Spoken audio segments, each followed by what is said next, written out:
साजिद तारड़ साहब हमें ज्वाइन करें। Thank you so much for joining us on the programme Sajid साहब। इस वक्त जो एब्स्टेंट फाइल्स का मामला चल रहा है, जरा आप हमें समझाएं कि why is this debate so important right now in America?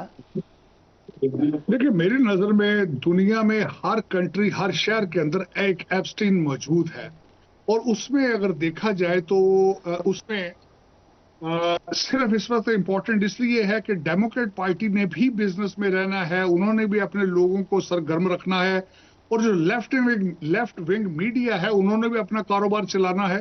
तो इसके अलावा इससे ज्यादा इंपॉर्टेंस इसकी नहीं है।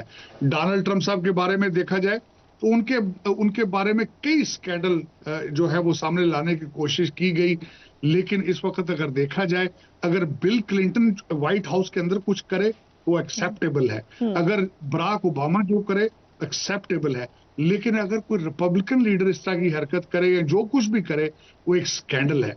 ये एक तो सबसे बड़ी बात यह है कि जो भी एप्स्टीन फाइल है बहुत पुरानी है, उसके बारे में शवाहिद मौजूद नहीं है, लेकिन इस वक्त जो लेफ्ट विंग मीडिया है उसको एक स्टोरी बना के पेश करने की कोशिश कर रहा है। एंटी डोनाल्ड ट्रंप जो लोग हैं वो इस वक्त सरगर्म हो चुके हैं। डोनाल्ड ट्रंप साहब कह चुके हैं, और ये मैं बताना चाहूंगा, ये कोई पहली दफा नहीं हुआ है, पहले भी डोनाल्ड ट्रंप साहब के ऊपर एलिगेशंस रही हैं, फिक्स मैन, पैसे दे के सारा कुछ करने। Donald Trump is delivering mandate उनको दिया गया था, mega making America great again, वो उस मैंडेट पे चल रहे हैं। शहरों के अंदर नेशनल गार्ड अपने शहरियों की जिंदगी को महफूज बना रही है। आइस इस मुल्क के अंदर जो क्रिमिनल लोग हैं उनको डिपोर्ट कर रही है, उनकी जो बेस है उनके साथ इंटैक्ट है। Donald Trump is determined to make America great again. इस तरह के स्कैंडल उनको रोक नहीं पाएंगे। ठीक है, इसमें एक बड़ी इंटरेस्टिंग बात यह है कि एब्सेंट फाइल्स को पब्लिक करने की करारदाद डेमोक्रेट्स ने जमा करवाई थी। अब सदर ट्रंप ने की कहा अपनी पार्टी के मेंबर्स को, जो कि सब हैरान रह गए, कि इस करारदाद के हक में वोट दें। This is so interesting. आपके ख्याल से कैसी मूव है ये और क्या इसके इम्प्लीकेशन होंगे? देखिए, मैं समझता हूँ ये होक्स है। डोनाल्ड ट्रंप साहब वाकई ये चाहते हैं कि लोगों को पता लगे कि डेमोक्रेट पार्टी का असली चेहरा क्या है, वो किस तरीके से पॉलिटिकल जो सिस्टम है उसको हरास कर रहे हैं, किस तरीके से पॉलिटिकल फिगर्स जो है उनको निशाना बना रहे हैं। इन्होंने पहले भी न्यूयॉर्क में जिस तरीके से डोनाल्ड ट्रंप साहब को प्रोसिक्यूट करने की कोशिश की, ये बिल्कुल उसी तरह की एक स्कीम है। और डोनाल्ड ट्रंप साहब ये चाहते हैं कि इनको आवाम के सामने एक्सपोज किया जाए। एक्सपोज ये होंगे, उसकी वजह ये है कि ये एक तो ये मुद्दा बहुत पुराना है, इसके बारे में शवाहिद मौजूद नहीं है। दूसरा, एप्स्टीन फाइल्स को एक जूइश कॉन्स्पिरेसी के तौर पर पेश करने की कोशिश की जा रही है। मेरे ख्याल में इन तीरों में तेल नहीं है, सिर्फ एंटी डोनाल्ड ट्रंप सेगमेंट उसको प्रमोट किया जा रहा है। राइट। सो एक किसी पाकिस्तानी सियासतदान के नाम के हवाले से भी कहा गया कि उनका भी जिक्र है इसमें, आपके पास कोई खबर है? नहीं, मेरे पास खबर नहीं है, लेकिन इसमें दुनिया के कई लोग हैं। इस वक्त कई यूके के प्रिंस हैं, उनकी जिंदगियां जीवन कर रखी है। लेकिन अगर देखा जाए तो एप्स्टीन खुद जो है वो बेचारे इस दुनिया में अब नहीं है जो फैक्ट सामने रख सकें। लेकिन अल्टीमेटली डेमोक्रेट पार्टी ने भी लोगों को गर्म करके रखना है, लेफ्ट विंग मीडिया है, उन्होंने अपना कारोबार चलाना है। जिस तरह ये पहले डोनाल्ड ट्रंप साहब को मॉस्को रशिया के साथ अटैच करते थे, उसी तरह का एक ये भी कॉन्स्पिरेसी है। लेकिन आज दुनिया जानती है कि किस तरीके से डोनाल्ड ट्रंप ने बॉर्डर्स को सेव किया है, लॉ एंड ऑर्डर को गारंटी बना रहे हैं। दुनिया की 8 महीनों में 8 जंगें बंद कर चुके हैं। तो दुनिया देख रही है what kind of president Donald Trump is versus autopen. इस वक्त देखा जाए 4 साल ऑटो पेन पे गवर्नमेंट चली है। चलाई किसने है? बराक हुसैन ओबामा ने चलाई है। 12 साल चलाई है। दुनिया को मेरे ख्याल में डेमोक्रेट पार्टी का असली चेहरा सामने आना चाहिए और वो आ रहा है। राइट। सो आपने यकीनन प्रेसिडेंट ट्रंप ने पाकिस्तान ने तो उनको नोबेल पीस प्राइज के लिए भी नॉमिनेट किया। वो खुद कहते हैं कि मैंने बहुत सारी जंगें रुकवाई, जिसमें वो पाकिस्तान इंडिया जंग का भी क्रेडिट लेते हैं। पाकिस्तान और यूएस के ताल्लुकात कैसे हैं under the presidency of Donald Trump? देखिए, एक तो मैं ये बताना चाहूंगा, इसका हिस्टोरिकल फैक्ट है जब भी रिपब्लिकन प्रेसिडेंट व्हाइट हाउस में होता है, वो पाकिस्तान के साथ रिलेशनशिप हमेशा बैलेंस करता है, क्योंकि वो पेंटागन को स्ट्रॉन्ग करता है। आज भी डोनाल्ड ट्रंप साहब की फिलॉसफी डॉक्ट्रिन क्या है?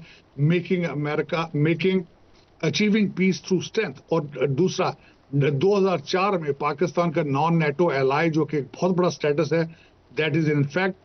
तीसरी बात यह है कि new relationship after the withdrawal of Afghanistan. जिस तरीके से वहां बाइडेन एडमिनिस्ट्रेशन, ओबामा एडमिनिस्ट्रेशन के दौर के लोग असला छोड़ के भागे थे, आज वो असला पाकिस्तान के खिलाफ इस्तेमाल हो रहा है। Donald Trump is very sympathetic with it.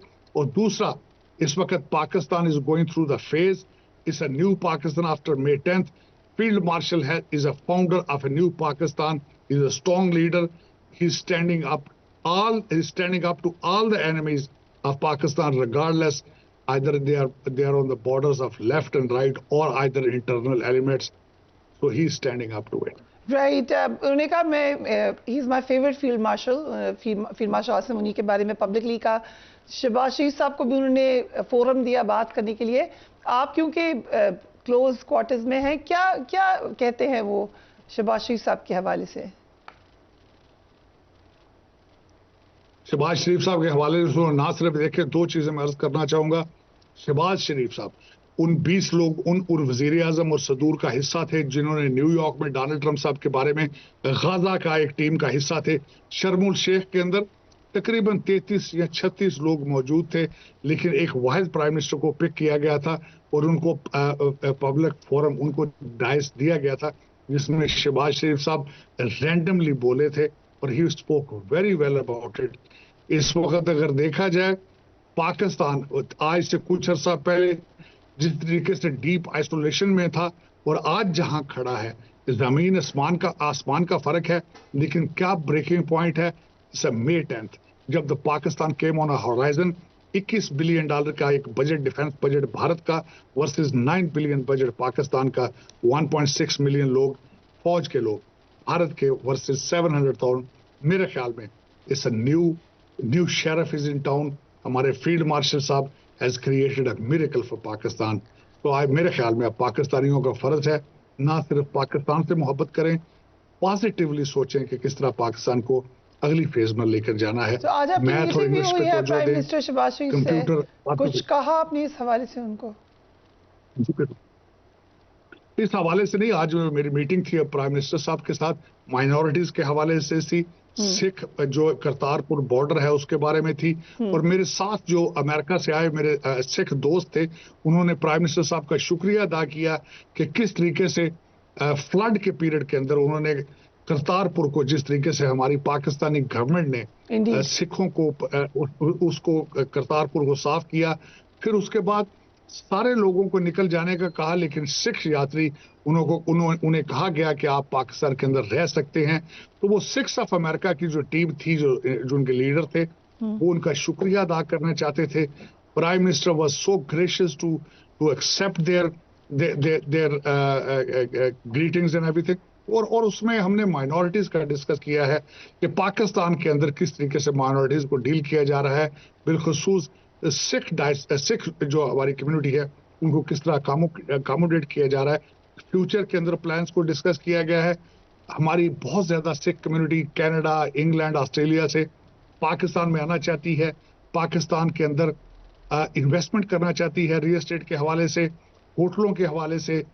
आज बात की गई है गोल्डन वीजा, इस तरह का प्रोग्राम इंट्रोड्यूस कराया जाए जाके जहां पे हमारी सिख कम्युनिटी पाकिस्तान में आए और वो यहाँ पे गोल्डन वीजा ले, इन्वेस्टमेंट करे, रियल एस्टेट में अपने घर बनाए।